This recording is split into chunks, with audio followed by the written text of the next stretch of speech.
saw there, then the back had to come up and try to pick it up, and again, we mentioned the slippery field. He slipped and his knee went down before anybody even was near. And that's a live football. If Battle Creek doesn't pick it up, Mustangs can recover. Excellent.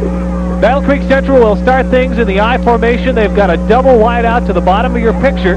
Their quarterback, Mark Hardley, and he'll put it up on first down, and it looks like a completed pass. Julian McNutt, 84, the tight end over there, caught it. From our discussion with Coach Knight, one thing we'd like to watch for tonight is he said that they've gone a lot more to the power I. Now, all of a sudden, after we talked about the power I all day, they're in the double wideouts in the regular I and looking for the pop pass and a few different things. LaShawn Miller, the deep back in the I, and he'll get the pitch. He's a quick little man, and he'll have the first down. Chris Norman over there on the stop for the Mustangs with some help. I think we saw his quickness and his body lean right there. He hits the hole real quick once he gets the pitch, keeps his legs moving, keeps leaning forward, and gains all the extra yards that he can. Second leading rusher in the conference as of last week, but against Benton Harbor he was held to only 70 yards rushing. Todd Bolden is the fullback in front, a senior at 5'5", 150, sort of in the Steve Pewitt mold. And the quarterback, as we mentioned, Mark Hadley, number 14, he is also a senior. And he'll try and put the ball up again, but Devon Holderman is there to bury him, and we may have a fumble. We do, and the Mustangs have it. Holderman was all over Hadley as he looked downfield to throw, and I think the hit jarred the football loose. Somebody either missed a block or Devon was just right in there, because he was right in his face before he even had the ball up close to his shoulder. In a situation like that, when you've only got really one hand on the ball, and you get a big hit from a big guy, that's where the fumbles come in, and of course the big turnover. Holderman at 6'3", 200 pounds can deliver a hit. The Mustangs now with a golden opportunity to put another touchdown on the board. 1st and 10 inside the Bearcat 25. Knight will keep it this time, cut up field and pick up some good yardage before he stopped. He's close to that first down. Again, it's Madden on the hit. Boy, Madden made another, at least a long gain save, if not a touchdown save on that, because Danny Knight was really turning up the field when he got tripped up. And last week against Benton Harbor, Corey Whitehead, the Tiger quarterback, did the same thing. He would keep the football as the Bearcats would tackle the first man and take the pitch man, and the quarterback would keep it and tuck it up, as Knight did. 2nd and a yard. Ball goes inside to Williams, who powers his way across the 5, close to the 3. Carrying 2 people, Joe. Marty Williams did that last 2 or 3 yards in there. Of course, he kind of split those people, and they're not anywhere near as big as Marty is, and he just keeps his legs turning and moving right down there. And again, it was Ridley, the safety, who had to come up and make the tackle, and that one saved the touchdown. 1st and goal, Portage Central on the Bearcat 3, knocking on the door again.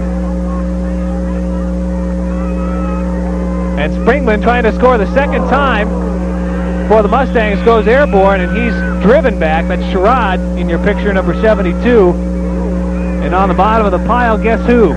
Madden. Boy, he's in on almost all the tackles. We talked about Ernest Jackson early. Of course, if Ernest Jackson's mixing things up in the middle, he's drawing 2 people, which then releases somebody like a Madden to be able to come in there and make the stop. 2nd down and goal. They give Springman about a yard. Bearcats have closed down those line splits we talked about earlier, more in a goal line defense, so the Mustangs will give it to Marty Williams, leaning across. And the Bearcats think they've stopped him again. I kind of thought he had a touchdown, Joe. Well, it looked like from our angle, of course, we don't have the best angle in the world, but it looked like that he'd crossed that goal line, but they marked it just outside that last chalk mark. Mustangs trying to run behind Mike Kanellis, Nick Roush, and Mike Ball right there, the center guard combination. And that's the end of the first quarter with our score, Portage Central 7 and Battle Creek Central nothing. Quick quarter, Joe, and it was all Portage Central from the way we look. Exactly right. That's where you need the horses, right down there in the trenches. Portage Central 3rd and goal, and Dan Knight will try and do it himself, and he's got the touchdown. Wasn't easy, but he sneaked across for the score. Well, you know, the toughest yardage is right down there, that last 10, 15 yards, and the Mustangs got down there in a hurry and then took 3 plays. Of course, they did with a big offensive line pushing them in there. They were able to slip into the end zone, and that's the whole key. You get the 6 points, and then you get out of there. 13-0 now, and again, Brayton in to attempt the extra point. Sidewinder kicks it straight through, and that had been good from about 20 or 30 yards. 14-0 now, the Mustangs on top.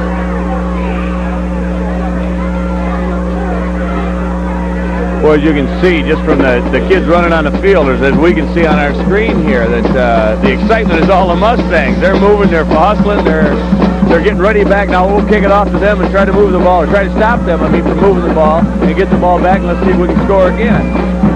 Mustangs starting to play as a more consistent offensive team. Last week rolling up 63 points, and so far tonight quickly scoring 14 more. So Mustang offense starting to catch up with the defense. Boy, they are now. I talked to Greg Plaska, the line coach for the Mustangs, and last week, right after the game last week, when I had a chance to discuss with him a little bit, he said that we are now playing like we should be playing.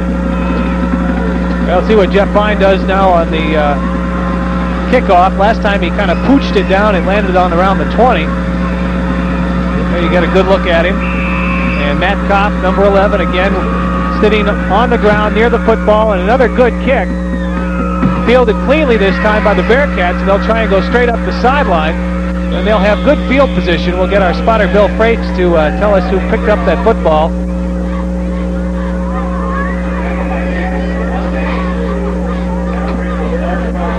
Jim Trumbley, number 89, they tell me, was the ball carrier on the kickoff.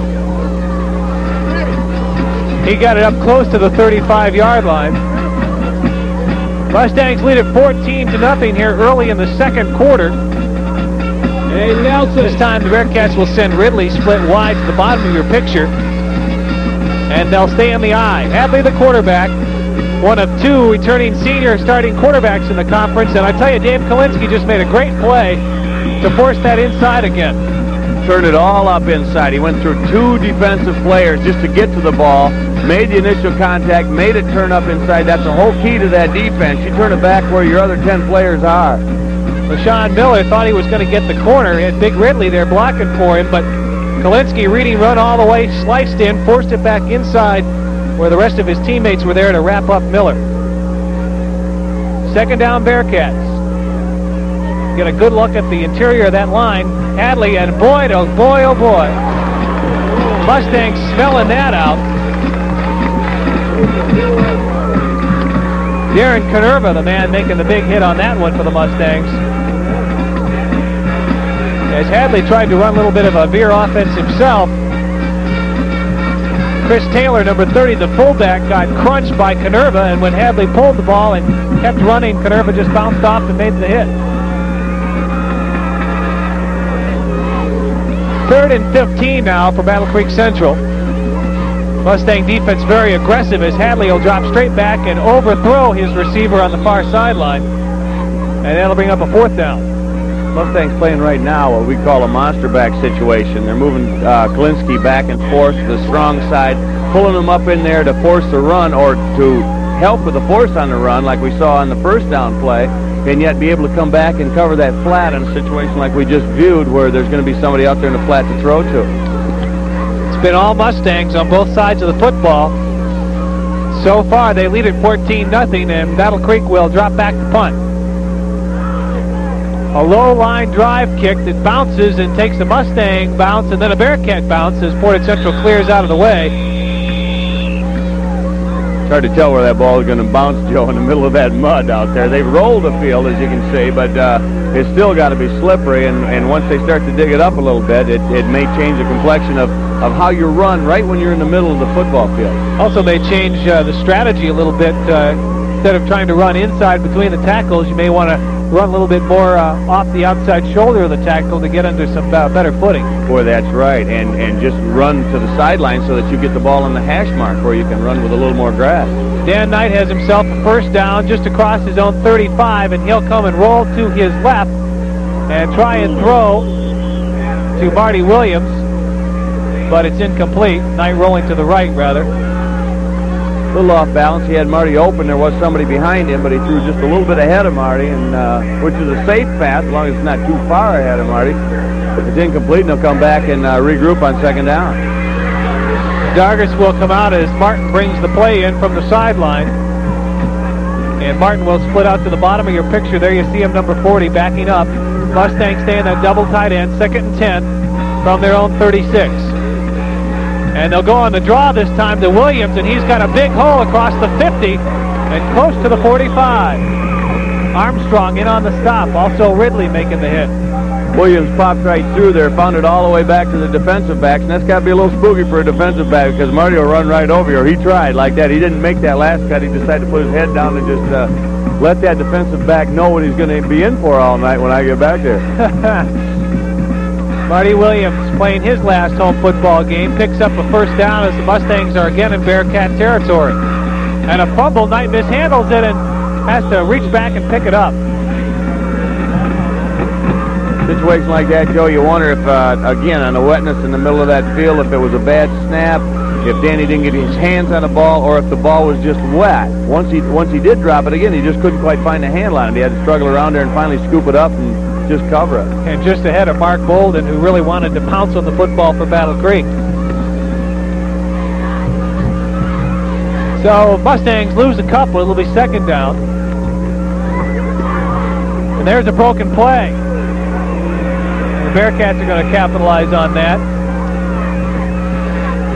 There's number 87 in there, Brian Canfield, made the stop. And who do you think messed up that time, Knight or the back? Boy, it's hard to tell.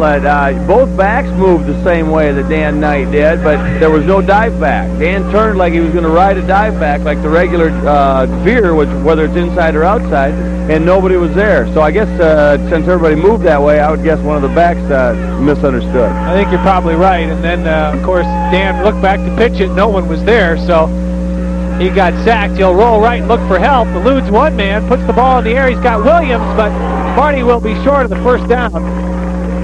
Driven out of bounds by Spencer Tuggle. He's one of the tri-captains. Nice job of Dan Knight keeping his head. Somebody was on his hip, had his hand on his hip, pulling on him. He was able to break that tackle and still see Marty Williams out there and throw the ball. And they're in the plus down territory. It's hard to tell exactly what they're going to do, but I don't see any switches or anybody coming in. Bruce Eaton's not in, their normal punter. They're definitely going to go for it on 4th and 6. The ball in the Bearcat 42. Mustangs staying with that double tight end formation. I think Kurt Johnson in the ball game now at one running back position, and he's got it, and he's got the corner, and he's got the first down and a lot more. Sherrod and Armstrong and Ridley over there to make the stop for Battle Creek. Eric Russell, a senior tackle on the other side, pulled out very well, got out there in front. Didn't necessarily make a big crunching block, but he's out there, and Kurt Johnson's able to cut behind him, and he's out there in a hurry. I think that really helps in a situation like that. And the Mustang interior people sealing off the linebacking core, opening up that pathway that Johnson was able to move, and they'll switch back the other way to Marty Williams, and he is stopped quickly. Eugene Roberts, 76, according to my program, made a heck of a play on that because he got right in there, got it to his ankles. He was behind the player, but he got in there and made a heck of a play and stopped what could have been a big game. He's a defensive end on that side of the field, 2nd and 12, and he simply slid across the line of the scrimmage and picked up the football and stopped Marty Williams in his tracks. Actually lost a couple, 2nd and 12 now for the Mustangs. Quick moving first half as Marty Williams tries to go right up the middle. Again, Roberts, you see there, 76. Also 78, Richard Smith on the stop. He's a senior, 6'4", 250 pounds. Well, that's a big young man. It's always hard to move him out of the way, although the Mustangs have been doing it all night. They're moving some people around now. We got Kurt Johnson in the backfield. Shane Springman taking a little bit of a rest. Doug Roberts, the big 6'6", 240-pound Mustang, tackle in to see if he can move Smith on 3rd and 10. And they'll try and throw the pop pass, nothing doing, so Knight will tuck it and throw downfield for Stacey Young, and he's got a touchdown. What an unbelievable play. Stacey Young, a senior,